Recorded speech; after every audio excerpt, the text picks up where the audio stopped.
बिस्मिल्लाहिर्रहमानिर्रहीम। अस्सलाम वालेकुम dear student, I am Numan Khaliq from AK of this academy. तो बच्चों हम डिस्कस करेंगे 10th क्लास का बहुत इंपॉर्टेंट टॉपिक है आपका रिपल टैंक का। ठीक है, 10.5 टॉपिक है, रिपल टैंक है। लॉन्ग भी आता है बच्चों, शॉर्ट भी आता है और डेफिनेशन भी इसमें आती हैं। ठीक है, तो ज़रा ध्यान से समझिएगा। बच्चों सबसे पहले हम देखेंगे रिपल टैंक क्या होता है। बेसिकली 2 पॉइंट है इसके रिपल टैंक के। डेफिनेशन के अकॉर्डिंग ऐसी डिवाइस है, ऐसा इंस्ट्रूमेंट है जो आपकी वाटर वेव क्या करता है, प्रोड्यूस करता है और उन्हीं वाटर वेव को क्या करते हैं जी, हम स्टडी करते हैं। ठीक है, रिपल टैंक एक ऐसी डिवाइस है जो वाटर वेव प्रोड्यूस करती है और उनको स्टडी करती है। ठीक है बच्चों, ये जो इंस्ट्रूमेंट या कोई भी इंस्ट्रूमेंट है, ठीक है, इसकी जो ऑपरेटर्स है उसको ज़रा गौर से देखें। सबसे पहले rectangular tray having glass bottom. ठीक है, 4 इसके कंपोनेंट है। एक आता है आपका मोटर जो एक फिक्स होती है वुडन प्लेट पे। ठीक है, 3rd पे आपका आता है इलेक्ट्रिक बल्ब और 4th पे आपका आता है कॉर्क, स्क्रीन या पेपर भी आप इसे कह सकते हैं। ठीक है, 4 कंपोनेंट है बेसिकली इस इंस्ट्रूमेंट के। ठीक है, या इस पूरे के पूरे ऑपरेटर्स के। पहला एक ट्रे बार है जिसकी जो बॉटम साइड है वो क्या है, ग्लास की है। ठीक है, सेकेंड है आपका एक मोटर जो फिक्स है एक प्लेट पे, लकड़ी की प्लेट पे। ठीक है, 3rd है आपका इलेक्ट्रिक बल्ब और 4th है आपका स्क्रीन या पेपर या कार्ड। ठीक है, कंस्ट्रक्शन जरा देखें, अब आपको इसकी समझ आ जाएगी कि ये जो ऑपरेटर्स है ये कैसे शो हुआ है। बच्चों कंस्ट्रक्शन से पहले आपको एडवाइस करूंगा कि आप बुक से डायग्राम जरूर देखें इसकी। ठीक है, फिर आप कंस्ट्रक्शन पे देखें, आपको समझ आ जाएगा इंशाल्लाह। तो सबसे पहले ये जो आपकी है ये चीज़ यहाँ पे ये रेक्टेंगुलर ट्रे बार है। ठीक है, ये आपकी ट्रे है। ठीक है, और ये ट्रे सिंपल ट्रे नहीं है, ये बेसिकली इनकी वॉल्स हैं आपकी 1-1 मीटर 2-2 मीटर की वॉल्स, मतलब ये ट्रे होगी। ठीक है, और ये इनकी ऐसे वॉल्स हैं चारों साइडों पे, ताकि इसमें पानी जो है वो स्टोर हो सके। ठीक है, एक ट्रे जिसकी बॉटम साइड क्या है, ग्लास की है और उस पर वॉल्स हैं ताकि उसमें पानी क्या करे, स्टोर हो सके। पानी की वेव आपने प्रोड्यूस करनी है और ये ट्रे पे ही आपका पानी जो है वो स्टोर होगा। ठीक है, वो जो सेकंड आपका आता है मोटर, ये आपकी मोटर है। ठीक है, एक वुडन ब्लॉक है, उस वुडन ब्लॉक के ऊपर आपने क्या रखी है, मोटर रखी है। आप बुक पे देखें, आपको क्लियर समझ आ जाएगा कि एक ट्रे के अंदर क्या रखी है आपने, वुडन ब्लॉक। ट्रे के अंदर आपने वुडन ब्लॉक रखा है जिसके ऊपर क्या पड़ी है, आपकी मोटर पड़ी है। ठीक है, और यहाँ पे इस ट्रे के अंदर सारा का सारा आपका पानी जो है वो स्टोर है जिसकी वेव आपने प्रोड्यूस करनी है। क्लियर है यहाँ तक? ठीक है, और जो 3rd पे आपका आता है बल्ब जो आपका यहाँ पे अपर साइड पे लगा हुआ है। ठीक है, और लास्ट पे आपका आता है पेपर जो इसकी बॉटम साइड ग्लास के नीचे सरफेस के ऊपर, ये बॉटम साइड पे क्या पड़ा हुआ है, आपका पेपर पड़ा हुआ है। ठीक है बच्चों, यहाँ तक तो दोबारा देखें, एक रेक्टेंगुलर ट्रे है जिसका जो बॉटम साइड है वो क्या है, ग्लास की है। ठीक है, 3rd पे आपका एक मोटर आती है, आपकी मोटर है जो किस पे फिक्स है, वुडन ब्लॉक पे आपकी क्या है, फिक्स है आपकी। ठीक है, यहाँ तक 3rd पे आपका आता है बल्ब। अच्छा, वुडन ब्लॉक से मुझे याद है बच्चों, जो वुडन ब्लॉक है यहाँ पे जो मोटर है जो वुडन ब्लॉक पे पड़ी हुई है। ठीक है, वुडन ब्लॉक की जो लोअर सरफेस है वो वाटर के साथ अटैच है। ठीक है, जैसे फर्ज करें कि ये आपका वुडन है, ये मोटर पड़ी हुई है और ये जो लोअर सरफेस है वुडन की वो किसके साथ अटैच है, वाटर के साथ अटैच है। वाटर के अंदर डिप है, ये आप कह लें। ठीक है, तो याद रखिएगा ये वाटर के अंदर डिप है, यानी कि अगर मोटर वाइब्रेट करेगी तो वाइब्रेशन की वजह से पानी के अंदर भी क्या पैदा होगी, वाइब्रेशन पैदा होगी। ठीक है बच्चों, यहाँ तक इलेक्ट्रिक बल्ब लगा हुआ है आपका अपर साइड पे। ठीक है, और लास्ट पे बॉटम साइड पे आपकी क्या पड़ी है, कॉर्क पड़ा है या स्क्रीन या पेपर जो भी आप कह लें वो आपका पड़ा हुआ है। क्लियर है बच्चों यहाँ तक? ठीक है, ये बच्चों आपकी कंस्ट्रक्शन की आ गई है। बच्चों आगे आता है आपका मोस्ट इंपॉर्टेंट वर्किंग बच्चों कैसे होगी। ठीक है बच्चों, इसके 4 स्टेप हैं। ठीक है, 4 स्टेप आपने बस बेसिकली याद रखने हैं। सबसे पहले आपने क्या किया है, आपने मोटर को ऑन कर दिया। यहाँ पे जो मोटर लगी है उसे आपने ऑन कर दिया। ऑन करने से क्या होगा, रिजल्ट में क्या होगा, आपकी वाटर के अंदर जो वेव है वो क्या होंगी, पैदा होंगी। क्यों? क्योंकि आपका जो वुडन ब्लॉक है वो वाटर के साथ क्या कर रहा है, अटैच हो रहा है। तो जब मोटर वाइब्रेट करेगी तो बदले में वाटर भी क्या करेगा, वाइब्रेट करेगा। और वाइब्रेट से क्या मतलब होता है, उसमें क्या पैदा हो रही है, वेव पैदा हो रही है। तो जब आपने मोटर को ऑन किया, मोटर को ऑन करने के रिजल्ट में वाटर वेव पैदा होगी। ठीक है, और जब वाटर वेव पैदा होंगी तो यहाँ पे आपकी वेव्स पैदा होंगी। अब वो वेव्स का आपने इमेज लेना है। कैसे लेंगे आप, with the help of bulb के जरिए से यहाँ से लाइट निकलेगी, वो लाइट जो है वो इमेज लेगी। ठीक है, image form with the help of bulb, image आप लेंगे with the help of bulb पे। ठीक है, और किस पे लेंगे बच्चों, आप लेंगे पेपर के ऊपर। ठीक है। स्क्रीन, पेपर या जो भी यहाँ पे पड़ा होगा इसके जरिए आप क्या ले लेंगे, इमेज ले लेंगे। तो यहाँ पे बॉटम पे जो भी पेपर पड़ा होगा उस पर आपका क्या आ जाएगा, इमेज आ जाएगा। किसका, जो भी वाटर की वेव यहाँ पे पैदा हुई है। दोबारा सुन ले, सिर्फ 4 स्टेप है बच्चों वर्किंग के।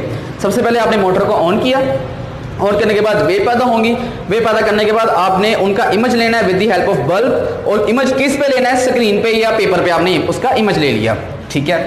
बच्चों इसका इमेज पे जरा गौर करें।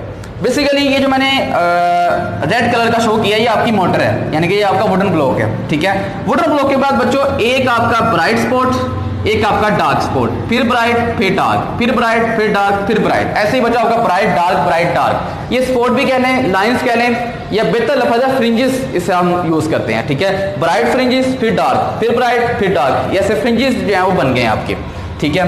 यहाँ पे जो ब्राइट फ्रिंजेस हैं उन्हें आपने नाम दिया क्रस्ट का, ठीक है, और जो डार्क फ्रिंजेस हैं उन्हें आपने नाम दिया ट्रफ का। क्लियर है यहाँ तक, ठीक है। जो ब्राइट स्पॉट बन रहे हैं आपके वो क्रस्ट है, और जो डार्क बन रहे हैं वो क्या आ रहे हैं, ट्रफ आ रहे हैं, ठीक है। और आप पीछे पढ़ के आए हैं क्रस्ट और ट्रफ का जो दरमियानी फासला है वो आपका क्या कहलाता है, वेवलेंथ कहलाता है, ठीक है। तो दो ट्रफ का दरमियानी फासला क्या है, ये भी वेवलेंथ लैम्डा, और दो क्रस्ट का दरमियानी फासला है वो भी क्या है आपका, वेवलेंथ यानी कि लैम्डा है। क्लियर है बच्चों यहाँ तक, ठीक है। ये बच्चों आपका ऑल अबाउट है रिपर टैंक के बारे में। एक और बात याद रखें, आगे जाके आप इसकी प्रॉपर्टी पढ़ेंगे, ठीक है। वो जो प्रॉपर्टी में आपने एक बात याद रखनी है कि आपकी जो फ्रीक्वेंसी है यहाँ पे, जो वेव पैदा होंगी कितनी स्पीड से या यही कह लें कितनी फ्रीक्वेंसी से पैदा होंगी, वो डिपेंड करेगा मोटर के ऊपर। अगर तो आपकी मोटर हाई पावर की है तो वो ज़्यादा फ्रीक्वेंसी की वेव निकाल देगी, अगर आपकी मोटर जो है वो लो पावर की है तो वो लो फ्रीक्वेंसी की वेव निकालेगी, ठीक है। मतलब फ्रीक्वेंसी फिक्स होगी आपकी मोटर के ऊपर, जितनी वाइब्रेशन होगी मोटर की उतनी आपकी फ्रीक्वेंसी यहाँ पे अपेयर हो जाएगी।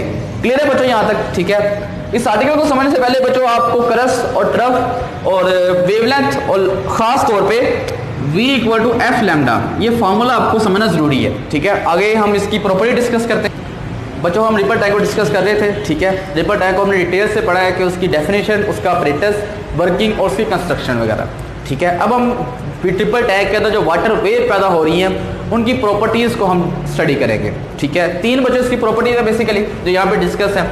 तो प्रॉपर्टी तो वाटर वेव में सबसे पहले जो प्रॉपर्टी आती है वो आती है रिफ्लेक्शन की। रिफ्लेक्शन क्या होता है, ठीक है। रिफ्लेक्शन को समझने से पहले आप ये समझें कि नॉर्मल क्या होता है। सिंपल अल्फाज में नॉर्मल आपकी परपेंडिकुलर लाइन है जो मीडियम से हो, ठीक है। एक ऐसी लाइन जो मीडियम के परपेंडिकुलर हो उसे आपने किसका नाम दिया, नॉर्मल का नाम दिया। फॉर एग्जांपल अगर ये मेरा हाथ मीडियम है तो ये जो परपेंडिकुलर लाइन है ये क्या हो जाएगा, आपका नॉर्मल हो जाएगा, ठीक है। एक लाइन ड्रॉ करनी है बस आपने अपने से जो मीडियम को क्या कर दे, जो मीडियम को क्या हो, परपेंडिकुलर हो, ठीक है। अगर मेरा इस फॉर्म में मीडियम है तो इस फॉर्म में मेरा क्या हो जाएगा, आपका नॉर्मल हो जाएगा। क्लियर है बच्चों यहाँ तक, ठीक है। तो any perpendicular line which is perpendicular to medium is called a normal, ठीक है। और मीडियम बच्चों क्या होता है, एक बार दोबारा समझ लीजिए, आपने पहले पढ़ा भी हुआ है। मीडियम वो चीज है जिसमें आपकी वेव ट्रेवल करती है। अगर आप वाटर वेव की बात करते हैं तो वाटर आपका मीडियम है, क्योंकि वाटर वेव वाटर से होकर जा रही है।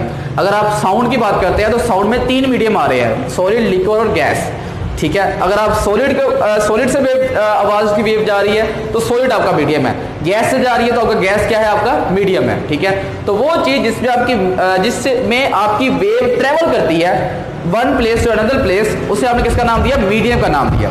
क्लियर है बच्चों यहाँ तक। तो बच्चों डेफिनेशन बेसिकली रिफ्लेक्शन की डिस्कस करते हैं। डेफिनेशन के according wave in one medium, एक मीडियम से जो वेव है फॉल टकराती है on the surface of second medium से, ठीक है। एक मीडियम में जो वेव है वो टकराई जाके सेकंड मीडियम से, दे बाउंस बैक, वापस आई इनटू फर्स्ट मीडियम से। ये डेफिनेशन है जो आपने डायग्राम में समझनी है, ठीक है। एक बार दोबारा सुन ले, वेव गई, टकराई और वापस आ गई, ठीक है। इसको आपने किसका नाम दिया, रिफ्लेक्शन का नाम दिया, यानी कि टकरा के वापस आना क्या है, आपका रिफ्लेक्शन है। क्लियर है बच्चों यहाँ तक। बच्चों डायग्राम में जरा गौर करें। बेसिकली ये रिपर टैंक है आपका, इसकी अपर सरफेस है, यानी कि आप रिपर टैंक को ऊपर से देख रहे हैं, ठीक है। बच्चों ये आपका जो मैंने शो किया है यहाँ पे रेड कलर से, ये आपकी मोटर है, ठीक है। बच्चों यहाँ पे ये मैंने एक वुडन ब्लॉक रखा है कुछ किसी ना किसी एंगल के साथ, कोई वुडन ब्लॉक कह लें या कोई भी आप फर्स्ट कर लें, कोई भी चीज़ है जो आपने किसी ना किसी एंगल के साथ यहाँ पे रख दी है। बुक से आप देखें आपको ज़्यादा क्लियर हो जाएगा, ठीक है। अब बच्चों यहाँ पे ये सेकंड मीडियम के तौर पे आएगा। अब यहाँ पे दो मीडियम हो गए हैं, एक है आपका वाटर और एक है आपका ये वुडन ब्लॉक, ठीक है। दो मीडियम आपके हो गए हैं बच्चों। वाटर से वेव गई, वाटर में पैदा हुई, क्रस्ट और ट्रफ पैदा हुए, क्रस्ट और ट्रफ जाकर टकराए सेकंड मीडियम से, ठीक है। ये आपका सेकंड मीडियम है, वुड आपका सेकंड मीडियम है। वाटर से वेव आपकी जाकर टकराई वुड से, ठीक है। टकराने के बाद ये फर्स्ट मीडियम में क्या आ गई हैं, वापस आ गई हैं। सिंपल अल्फाज में यहाँ पर क्लियर हो गया, ठीक है। जरा दोबारा देखें, ये वेव आपकी जा रही है कुछ इस फॉर्म में, इस डायरेक्शन में जाके टकराई, टकराने के बाद फर्स्ट मीडियम से सेकंड मीडियम के ऊपर जाके टकराई हैं, यानी कि वाटर से किस जाके टकराई हैं, वुड से। टकराने के बाद कुछ इस फॉर्म में क्या आ गई हैं, वापस आ गई है। दोबारा फर्स्ट मीडियम में क्या आ गई हैं, वापस आ गई हैं। पहले कुछ इस फॉर्म में जा रही थी, टकराने के बाद कुछ इस फॉर्म में क्या आ गई हैं, वापस आ गई हैं, ठीक है। और इसको आपने किसका नाम दिया, रिफ्लेक्शन का नाम दिया। एक बार दोबारा सुन ले, पहले वेव टकराई वाटर से वुड के साथ, यानी कि first medium to second medium. टकराने के बाद दोबारा फर्स्ट मीडियम में क्या आ गई, वापस आ गई है। वाटर से टकराई वुड पे और वुड से दोबारा किस में आ गई है, वाटर में आ गई है। क्लियर है बच्चों यहाँ तक? वो जो कुछ टर्म है जो आपने यहाँ पे डिफाइन करना है, ठीक है। पहले तो गौर करें, जो वेव जा रही हैं उसे आपने नाम दिया इंसिडेंट वेव का, ठीक है। उसे आपने नाम दिया इंसिडेंट वेव्स का, जो वेव टकराती हैं, ठीक है। टकराने के बाद जो वेव वापस आती हैं टकरा के, उसे आपने नाम दिया रिफ्लेक्टेड वेव का। क्लियर है बच्चों यहाँ तक, ठीक है। जो वेव जाके टकरा रही हैं उस वो आपकी इंसिडेंट रे, और जो वापस आ रही है वो आपकी क्या आ जाएगा, रिफ्लेक्टेड रे हो जाएगा, ठीक है। इसी तरह मैंने यहाँ पे नॉर्मल ड्रॉ किया, ये आपका मीडियम है कुछ इस फॉर्म में, और ये आपका नॉर्मल आ गया, ठीक है। और ये आपकी जो लाइन है वो परपेंडिकुलर है मीडियम के। बच्चों जो इंसिडेंट रे, आपकी जो इंसिडेंट रे मैंने रेस बनाई है, इंसिडेंट रे नॉर्मल के साथ जो भी एंगल बनाएगी उसे आपने नाम दिया एंगल ऑफ इंसिडेंस का, ठीक है। इंसिडेंट रे नॉर्मल के साथ जो भी एंगल बनाएगी उसे आपने किसका नाम दिया, एंगल ऑफ इंसिडेंस का। इसी तरह रिफ्लेक्टेड रे, ये जो रे आपकी जा रही है, रिफ्लेक्टेड रे नॉर्मल के साथ जो भी एंगल बनाएगी उसे आपने नाम दिया एंगल ऑफ रिफ्लेक्शन का, आर का आपने नाम दिया, ठीक है। इंसिडेंट रे जो बनाएगी एंगल उसे आपने आई का नाम दिया, angle of incidence. Reflected ray जो नॉर्मल के साथ एंगल बनाएगी उसे आपने नाम दिया रिफ्लेक्टेड एंगल का, आर का, ठीक है। इसकी सेकंड तारीफ ये कहती है कि आपका एंगल ऑफ इंसिडेंस और एंगल ऑफ रिफ्लेक्शन क्या होता है, आपका बराबर होता है। एंगल आई बराबर होगा एंगल आर के, यानी कि जिस एंगल के साथ वेव टकराएगी उसी एंगल के साथ आपकी वेव वापस आ जाएगी। बच्चों क्लियर है? This is all about reflection.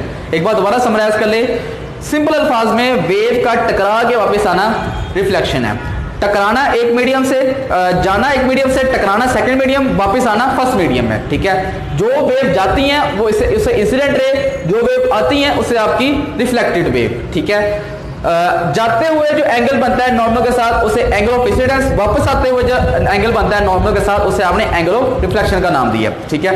दो पॉइंट है आपकी डेफिनेशन के कि wave in one medium fall on the surface of second medium, के एक मीडियम से आपकी वेव फॉल करती है सेकंड मीडियम से, बाउंस बैक करती है फर्स्ट मीडियम में, ठीक है। एक डेफिनेशन होगी।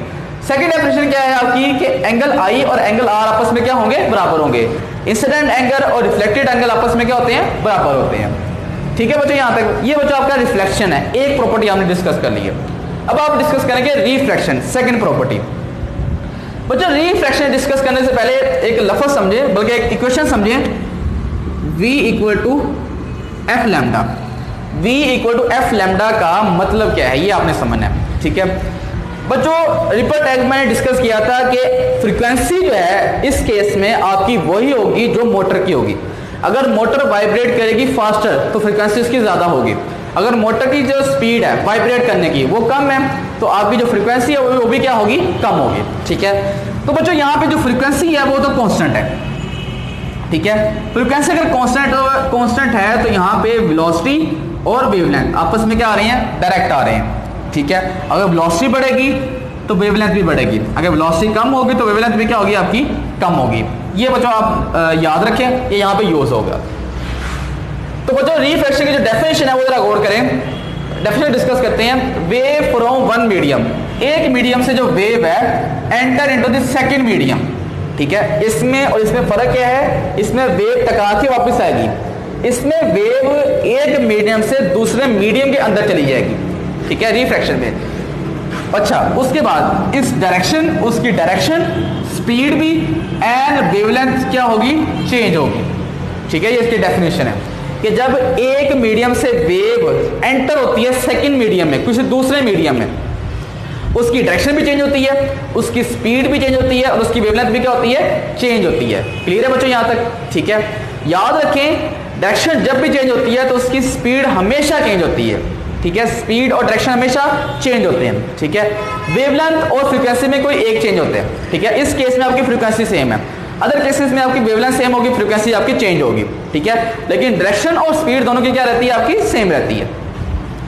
अच्छा बच्चों, इस डेफिनेशन को आपने डायग्राम में समझना है। सबसे पहले याद रखें आपकी जो स्पीड है वाटर वेव की डिपेंड करती है डेप्थ ऑफ वाटर वेव। ठीक है, speed of water wave depend on depth of water. ठीक है, यानी कि अगर आपकी वाटर की जो डेप्थ है वो ज्यादा हो जाएगी तो स्पीड भी क्या होगी, आपकी ज्यादा होगी। अगर वाटर की जो डेप्थ है वो कम होगी तो स्पीड भी क्या होगी, आपकी कम होगी। क्लियर है बच्चों यहां तक? ठीक है, यही बात कि फॉर डीप वाटर, गहरे पानी के लिए स्पीड ज्यादा होगी, स्पीड ज्यादा होने की वजह से उसकी वेवलेंथ भी क्या होगी, ज्यादा होगी, क्योंकि उनमें जो रिलेशन है वो डायरेक्ट है। वेवलेंथ भी क्या होगी, आपकी ज्यादा होगी। ऐसे ही वो शैलो वाटर, कम गहरा पानी जो है उसमें स्पीड तो कम होगी, स्पीड कम होने की वजह से वेवलेंथ के साथ डायरेक्ट रिलेशन आ रहा है, तो यहाँ पे वेवलेंथ भी क्या हो जाएगी, आपकी कम हो जाएगी। ये बच्चों बात याद रखें। ठीक है, अब अगेन बच्चों इस डेफिनेशन को आप सामने इस डायग्राम में, ये बच्चों अगेन रिपर टैंक है आपका अपर साइड से, यानी कि आप ऊपर से रिपर टैंक को देख रहे हैं। ये उसकी बाउंड्री। ठीक है, बाउंड्री के बाद बच्चों जरा गौर करें, मैंने यहाँ पे एक बाउंड्री लगाई है डॉटेड लाइन से। ठीक है, इससे नीचे आपका डीप वाटर है, इससे अपर आपका शैलो वाटर है। ठीक है, किसी भी तरह से आप वाटर का लेवल चेंज कर दें। ठीक है, कोई यहाँ पे कॉर्क रख दें या कोई भी चीज रख दें, कोई वुड रख दें नीचे, ताकि वाटर का लेवल जो है वो कम गहरा हो सके। ठीक है, तो बच्चों यहाँ पे इस बॉटम लाइन से नीचे आपका डीप वाटर गहरा पानी और इससे अपर आपका शैलो वाटर यानी कि कम गहरा पानी। दो मीडियम हो गए, एक आपका फर्स्ट मीडियम ये, एक आपका सेकेंड मीडियम आपका ये। ठीक है, फर्स्ट मीडियम और सेकंड मीडियम। क्लियर है बच्चों यहां तक? अब दो मीडियम आपके हो गए। ठीक है, एक डीप वाटर, एक आपका शैलो वाटर। बच्चों ये आपकी मोटर लगी हुई है। ठीक है, मोटर से बच्चों आपकी वाइब्रेशन निकलती है, मतलब आपकी वेव पैदा होती है। बच्चों जरा गौर करें, ये आपकी वेव मैंने शो की है रेड कलर से। ठीक है बच्चों, यहाँ पे आपका वाटर जो है वो डीप है, यानी कि गहराई ज्यादा है। अगर गहराई ज्यादा है तो इसकी स्पीड भी क्या होगी, ज्यादा होगी। आप पढ़ के आए हैं कि डीप वाटर में स्पीड क्या होती है, ज्यादा होती है। और अगर स्पीड ज्यादा है तो इसकी वेवलेंथ भी क्या होगी, आपकी ज्यादा होगी। तो यहाँ पे जो वेवलेंथ है वो भी क्या है, आपकी ज्यादा है। फर्स्ट करें, यहाँ पे स्पीड v1 है और यहाँ पे जो लैम्डा है वो λ1 है, वेवलेंथ आपकी λ1। ऐसे बच्चों जब ये जो वाटर है ये बाउंड्री क्रॉस करेगा, आपका मीडियम क्या हो जाएगा, चेंज हो जाएगा। पहले मीडियम था डीप वाटर, अब मीडियम क्या हो जाएगा, आपका शैलो वाटर हो जाएगा। यानी कि आपकी जो वेव है वो गहरे पानी से कम गहरे पानी में एंटर हो जाएगी। ठीक है, और जब बच्चों ये एंटर होगी तो आपकी स्पीड भी क्या हो जाएगी, स्लो हो जाएगी। क्यों? क्योंकि गहराई क्या है, आपकी कम है। अगर गहराई कम है तो वेवलेंथ भी क्या हो जाएगी, आपकी कम हो जाएगी, क्योंकि आपका डायरेक्ट रिलेशन आ रहा है। ठीक है, और तो वेवलेंथ भी क्या होगी, आपकी कम होगी, वेवलेंथ भी आपकी क्या होगी, कम होगी, और स्पीड भी क्या होगी, आपकी कम होगी। स्पीड आपकी v2 और वेवलेंथ आपकी λ2। क्लियर है बच्चों यहाँ तक? ठीक है, तो आप गौर करें, जब वेव एक मीडियम से दूसरे मीडियम में एंटर हुआ, ठीक है, दूसरे मीडियम में एंटर हुई, तो उसकी स्पीड, उसकी वेवलेंथ और उसकी डायरेक्शन भी क्या होगी, चेंज होगी। इस केस में आपकी डायरेक्शन चेंज नहीं हुई। ठीक है, क्योंकि मैंने यहाँ पे जो बाउंड्री लगाई है वो जीरो एंगल के ऊपर लगाई है, कोई एंगल नहीं बन रहा इस केस में। ठीक है, लेकिन जो बेसिक कॉन्सेप्ट है वो याद रखना है आपने कि जब मीडियम चेंज होगा तो आपकी डायरेक्शन भी, स्पीड भी और वेवलेंथ भी क्या होगी, चेंज होगी। यहाँ पे मैं आपको ये समझा रहा हूँ कि आपकी स्पीड और वेवलेंथ में क्या रिलेशन है। अगर स्पीड ज्यादा हो रही है तो वेवलेंथ भी क्या हो रही है, ज्यादा हो रही है। अगर स्पीड कम हो रही है तो वेवलेंथ भी क्या हो रही है, कम हो रही है। ठीक है, अब बच्चों ये डायग्राम आप इसमें फर्ज करें। ठीक है, अब जरा गौर करें, इसमें और इसमें फर्क सिर्फ एक बात क्या है, यहाँ पे जो बाउंड्री है वो जीरो एंगल के ऊपर है, बिल्कुल स्ट्रेट पड़ी है। यहाँ पे जो बाउंड्री है वो कुछ इस फॉर्म में है, यानी किसी ना किसी एंगल के ऊपर है, किसी ना किसी एंगल के ऊपर पड़ी हुई है। ठीक है, यहाँ पे अगर मैं नॉर्मल ड्रॉ करूं तो ये आपका नॉर्मल आ जाएगा। क्लियर है बच्चों यहाँ तक? ये आपका नॉर्मल आ गया। ठीक है, तो बच्चों अब जरा गौर करें, जब वेव फर्स्ट करें, ये आपका डीप वाटर है और ये आपका शैलो वाटर है। ठीक है, कॉन्सेप्ट वही है जो यहाँ पे होगा, सिर्फ आपने ये समझना है कि डायरेक्शन चेंज हो रही है अब यहाँ पे। ठीक है, बच्चों जब आपकी वेव आपके शैलो से डीप में आए या डीप से शैलो में जाए, ठीक है। तो बच्चों आपकी जरा गौर करें, यहाँ पे डायरेक्शन क्या हो रही है, चेंज हो रही है। यहाँ पे डायरेक्शन भी क्या हो रही है, चेंज हो रही है। क्लियर है। कुछ पहले डायरेक्शन कुछ इस फॉर्म में थी, पहले जो डायरेक्शन थी वो कुछ इस फॉर्म में जा रही थी, इस तरफ। अब जो डायरेक्शन है वो कुछ इस फॉर्म में जा रही है। तो डायरेक्शन आगे क्या हो गई है, चेंज हो गई है। कब, जब इसने मीडियम क्या किया, चेंज किया। शैलो से डीप वाटर में जब वेव आई है तो मीडियम चेंज होने की वजह से उसकी स्पीड, वेलोसिटी, वेवलेंथ और उसकी डायरेक्शन क्या हो गई है, चेंज हो गई है। तो जो यहाँ पे वेवलेंथ और वेलोसिटी में इतना फर्क क्लियर नहीं है, लेकिन सिर्फ मैंने यहाँ पे ये शो किया है कि यहाँ पे जो डायरेक्शन है वो भी क्या होती है, चेंज होती है, ठीक है। लेकिन वही पैरामीटर यहाँ पे भी यूज होंगे कि वेवलेंथ भी चेंज होगी और स्पीड भी चेंज होगी। बच्चों अगेन जो वेव आ रही है उन्हें आपने नाम दिया इंसिडेंट वेव का, ठीक है। और जो एंगल बनता है नॉर्मल के साथ उसे आपने नाम दिया एंगल ऑफ इंसिडेंस का, ठीक है। और जो वेव जा रही है उसे हमने नाम दिया रिफ्लेक्टेड। यहाँ पे आर आएगा, वहां पे रिफ्लेक्टेड एल था, यहाँ पे क्या आएगा आपका आर आएगा। जो वेव जा रही है उसे आपने नाम दिया रिफ्लेक्टेड रे का। और रिफ्लेक्टेड रे नॉर्मल के साथ जो एंगल बनाएंगे उसे आपने नाम दिया एंगल ऑफ रिफ्लेक्शन का, आर का। क्लियर है बच्चों। यहाँ तक एक और बात याद रखें, यहाँ पे इंसिडेंट और यहाँ पे रिफ्लेक्टेड एंगल आपस में बराबर नहीं होंगे। इस केस में बराबर था, लेकिन इस केस में आपके बराबर नहीं होंगे। तो बच्चों हमने दो प्रॉपर्टी डिस्कस की हैं, रिफ्लेक्शन और रिफ्रैक्शन की। उम्मीद आपको समझ आई होंगी, ठीक है। अब हम थर्ड प्रॉपर्टी डिस्कस करेंगे डायफ्रैक्शन की। तो बच्चों अब हम लास्ट प्रॉपर्टी डिस्कस करेंगे वाटर वेव की, डायफ्रैक्शन, ठीक है। जरा ध्यान से समझिएगा, डायफ्रैक्शन ये लास्ट प्रॉपर्टी है इसकी। सिंपल डेफिनेशन के अकॉर्डिंग बेंडिंग और spreading of light wave around edges, wave का स्प्रेड करना, ठीक है, या बेंड करना किसके गिर्द, एजिस के गिर्द, उसे हमने किसका नाम दिया, डायफ्रैक्शन का नाम दिया। क्लियर है बच्चों यहाँ तक, ठीक है। अब ये जो डेफिनेशन आपने रीड की है ये आपने डायग्राम के जरिए समझनी है। तो फर्स्ट करेंगे अगेन रिपल टैंक है, ठीक है। यहाँ पे वाटर वेव पैदा हो रही है, ठीक है। ये अपर साइड से मैं देख रहा हूँ, ठीक है। यहाँ पे आपने दो रुकावटें रखती कुछ इस फॉर्म में, रिपल टैंक के अंदर आपने रुकावटें रखती, ठीक है। बच्चों जब ये वेव इन रुकावटों से पास करेगी तो वो कुछ इस फॉर्म में क्या होगी, बेंड हो जाएगी। जब ये रुकावटों की पास करेगी तो ये बेंड हो जाएगी। सिंपल अल्फाज में ये जो बेंडिंग है उसे हमने किसका नाम दिया, डायफ्रैक्शन का नाम दिया। क्लियर है बच्चों यहाँ तक, ठीक है। कि जब भी वेव, चाहे वो लाइट वेव है, चाहे वो साउंड वेव है, चाहे वो आपकी वाटर वेव है, जब वो किनारों के गिर्द, ऑब्स्टेकल्स के गिर्द पास करती है तो वो क्या करती है, बेंड करती है एजिस के गिर्द, ठीक है। उस प्रोसेस को हमने किसका नाम दिया, डायफ्रैक्शन का नाम दिया। बच्चों ये जो फिनोमेना है ये आम लाइफ में काफ़ी ऑब्जर्वेबल है। अगर आप लाइट के केस में देखें तो बच्चों लाइट के केस में बेसिकली आप अगर आप विंडो की एग्जांपल लेते हैं तो बच्चों विंडो, जितनी विंडो होती है ना उसका जो बाहर से साया बनता है, जो लाइट गुजर के आती है उसका जो साया बनता है वो ज़्यादा होता है। तो बेसिकली वो क्या चीज़ होती है, आपकी डायफ्रैक्शन होती है। ऐसे ही आप साउंड की एग्जांपल ले, अगर आप एक रूम में बंद हैं, अगर आप एक रूम में हैं तो आप एक रूम में अगर बोलते हैं तो आपकी जो साउंड है वो पूरे के पूरे रूम में क्या करती है, ट्रैवल करती है। ये भी क्या है, आपकी डायफ्रैक्शन का फिनोमेना है। क्लियर है बच्चों यहाँ तक, ठीक है। बच्चों डायफ्रैक्शन के लिए इंपॉर्टेंट कंडीशन है। कंडीशन कौन सी है कि साइज ऑफ ऑब्स्टेकल्स, ये जो ऑब्स्टेकल का साइज है ये किसके बराबर हो, वेवलेंथ के बराबर हो। ये कंडीशन है। अगर ऐसा नहीं होगा तो डायफ्रैक्शन आपकी होगी लेकिन आपको ऑब्जर्व नहीं होगी। आपकी बुक में डायग्राम बनी हुई है कि जिसमें ये ऑब्स्टेकल का साइज छोटा है, ठीक है, उसमें डायफ्रैक्शन शो की गई है। एक में साइज बड़ा हो गया, उसमें जो डायफ्रैक्शन है वो शो की गई है, ठीक है। दोनों इसमें जो डायफ्रैक्शन है वो प्रॉपर है। जो सेकंड आपकी जो बुक, अगर आप बुक पे देखें उसमें जो डायफ्रैक्शन हो रही है वो प्रॉपर नहीं है, वो आपको विजिबल नहीं होगी, ठीक है।